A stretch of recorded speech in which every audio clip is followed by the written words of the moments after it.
In the heart of New York City, where skyscrapers kiss the sky and fortunes are made in boardrooms, two souls from opposite worlds were about to collide in a way neither could have imagined. He was a man who commanded empires with a single signature. She was a girl who sold flowers on the street, her dreams as fragile as the petals she carried. This is their story. The sun was setting over Manhattan, painting the sky in hues of gold and amber. Adrian Wolfe, the ruthless billionaire CEO of Wolfe Enterprises, sat in the back of his chauffeured car, scrolling through another million-dollar deal. But destiny had other plans. A red light, a crowded crosswalk, and then he saw her. Lily Bennett stood on the sidewalk, her arms full of fresh roses, her voice ringing like music through the city's chaos. "Flowers for love, for hope, for second chances," she called out, her smile untouched by the weariness in her eyes. Something about her struck Adrian, not her beauty, but her fire. And before he knew it, he was stepping out of his car,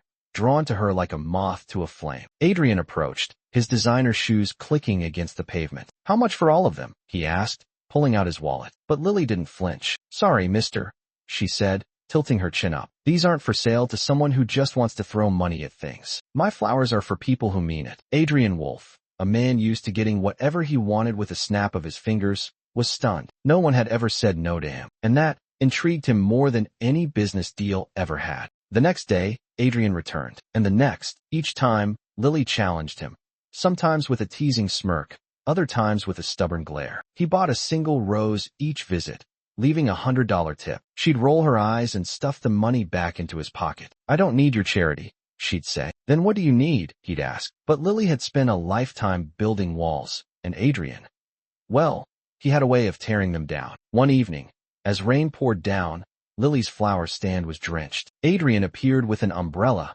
shielding her without a word. "Why do you keep coming back?" she whispered. He looked into her eyes and said, "Because you're the only real thing in this city." Secrets and sacrifices. Narrator. As their worlds intertwined, Adrian learned Lily's truth.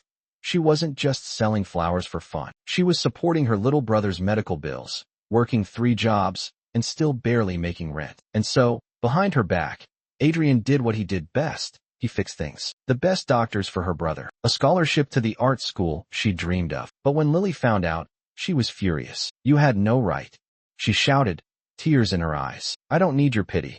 Adrian's voice was raw. "It's not pity, Lily. It's love." The word hung between them, heavy and true. But pride was a stubborn thing, and Lily walked away. Days turned into weeks. Adrian stopped showing up. Lily's heart ached, but she refused to admit why. Until one morning, she arrived at her usual spot and found Adrian there, wearing a worn-out apron, arranging flowers clumsily in a stand. "What are you doing?" she gasped. He looked up, his usual polished demeanor gone. "Proving I don't need money to fight for you." Passers-by stared. The mighty Adrian Wolfe, selling roses like an ordinary man. Lily's resolve crumbled. "You're ridiculous," she laughed, tears streaming. "Yeah," he grinned, "but I'm yours." 1 year later, under a canopy of roses in Central Park, Adrian knelt on one knee, not with a diamond, but with a single flower, the same kind she'd sold him on that first day. "Lily Bennett," he said, "you were the only one who ever saw me, not my fortune. Marry me."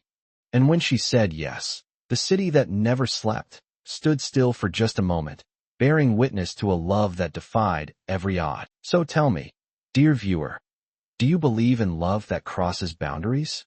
That defies logic? That blooms in the unlikeliest of places?